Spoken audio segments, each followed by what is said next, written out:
Hi, this is a foreigner in the Philippines.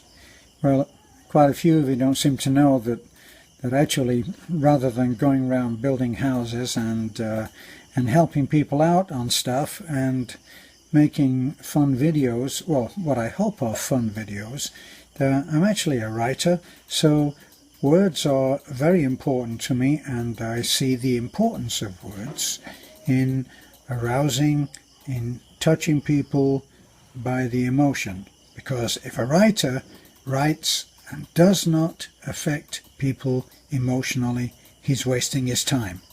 In other words, if you're writing comedy and you don't make people laugh, well, you need to get yourself a day job. And if you're writing emotionally, let me see, what can I say? Not sad, not sad stories, but stories which invoke a certain kind of sadness. Like I can watch some of my favourite movies are actually sad movies, but because they glorify the human spirit, I can watch them and come away feeling better. So words are very important. Now, one of the things that saddens me about, say, how Facebook is going at the moment is that it seems to be stylish. It seems to be hip and cool and all those, and bad, all those kinds of buzzwords which describe someone who is just so super good at what they do and what they think that they can use any word that they like. And that usually is the F word, mostly the F word, and bitch, and you know the kind of word that I'm talking about. We're talking about profanity.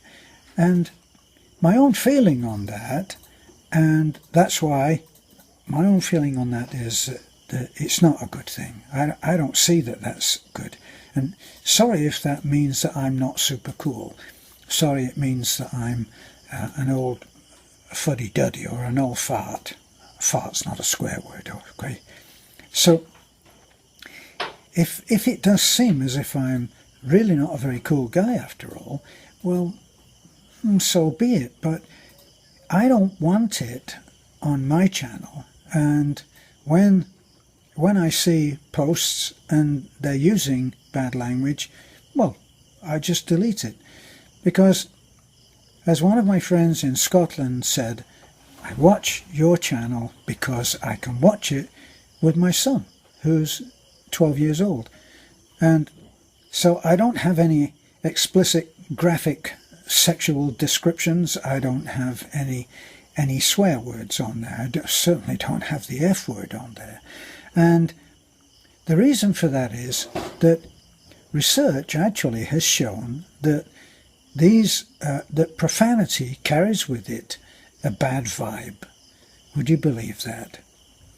That when we pray to God, when we offer a prayer, we don't say, I'd like a new effing car, and can you make me effing more rich, God, Lord, do we? And when we're in the presence of someone who is obviously a good person, like an older lady who doesn't use that kind of language, do we go up and start swearing in front of her? And if she was upset and didn't like it, well, that wouldn't be so good, would it? Now, my own mother, I didn't swear in front of my mother. I wouldn't have dreamed it. And that's when I was in the army and I hadn't learned about the value of keeping language clean. But I remember my mother used to come on the coach. I used to travel in a 49-seater coach with 13 other guys who were part of the big band that I played in at that time. And for 7 years I travelled all over the country and to some different parts of the world playing music. And we played for gigs, all kinds of gigs, all over the world. Well, sorry, all over the country, I should have said, not all over the world. But we did go to a few places. We went to Spain, and we went to the Arab Emirates, I think it was, Abu Dhabi, somewhere like that. And we played some pretty good gigs. Now, we used to travel, that's 13 13 guys, which also included 2 girl vocalists, who got used to the bad language that musicians just habitually use, and not all musicians, but a lot. And there'd be a lot of effing, what my mother would have called effing and blinding. And my mother sometimes used to come on the coach and she'd go to a gig with me because she just liked seeing the band and she enjoyed that. Now, at the time it used to embarrass me. Now that I'm rather proud of it, that she used to do that. Well, when the rest of the band got on the coach and they saw my mother there, they would say, "Hello, Mother, how are you?" And they would be very polite and they wouldn't dream of swearing, not in front of her. And then as the journey progressed, they would forget that she was there and the effing and the blinding would start. Well, my mother dealt with that in a very, very good way. She didn't hear it. You couldn't not hear it, but she didn't hear it. She just didn't hear it. She never got offended. She never did anything about it. She never got so that she was saying, "I wish you boys would just watch your language in front of me." No, she never did that. She handled it very well and she didn't hear it. And so nobody got embarrassed and nobody minded having her there. Right. Now, how do you really want to proceed with cleaning up your language? Well, here's why I think you should. I know someone who used to use, doesn't in front of me, but used to use a lot of bad language. It was in his vocabulary. And I remember that I said to him, "I know a way that you could be 100% happier today." And of course he was interested. How could I possibly be 100% happier today? I said, all you have to do is stop using the words that you use right now, like effing this and effing that, and other words that are not swear words, but that carry with them a terrible vibe. Things like hate.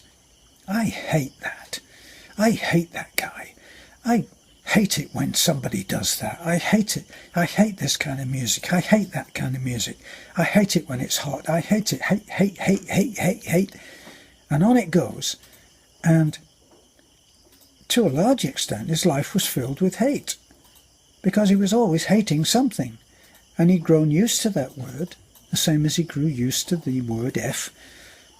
And he wasn't aware of how much it impacted his life. Now, whether he has since changed very much, I don't know.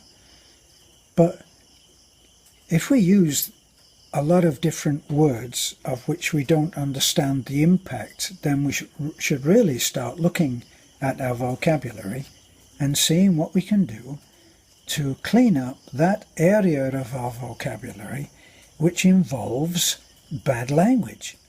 Why is it called bad language? Well, because it's bad.